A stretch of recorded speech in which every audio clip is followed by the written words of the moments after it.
Saat ini, hampir semua website menggunakan JavaScript. Tapi tahukah kamu bahwa bahasa ini diciptakan hanya dalam waktu 10 hari?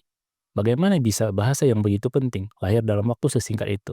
Mari kita telusuri sejarahnya. Kita kembali ke tahun 1995, saat internet masih dalam tahap awal. Netscape Communication, sebuah perusahaan yang saat itu mengembangkan browser populer, Netscape Navigator, ingin membuat web lebih dinamis dan interaktif.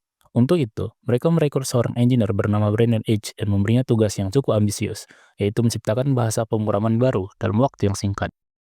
Dalam waktu hanya 10 hari, Edge berhasil menciptakan bahasa pemrograman bernama Mocha, yang kemudian berubah menjadi LiveScript, sebelum akhirnya diberi nama JavaScript. Nama ini dipilih untuk memanfaatkan popularitas bahasa Java, meskipun keduanya sebenarnya sangat berbeda. Pada awalnya, JavaScript digunakan untuk hal-hal sederhana, seperti validasi formulir dan efek animasi di halaman web. Namun, seiring berjalannya waktu, pengembang menemukan potensinya yang jauh lebih besar. Tahun 1999, muncul standar ECMAScript yang memberikan struktur lebih jelas bagi JavaScript. Tahun 2005 menjadi momen penting dengan munculnya Ajax atau Asynchronous JavaScript dan XML. Teknologi ini memungkinkan halaman web memperbarui data tanpa perlu memuat ulang seluruh halaman, membuka jalan bagi aplikasi modern seperti Gmail dan Google Maps. Kemudian, di tahun 2009, lahirlah Node.js yang memungkinkan JavaScript berjalan di sisi server.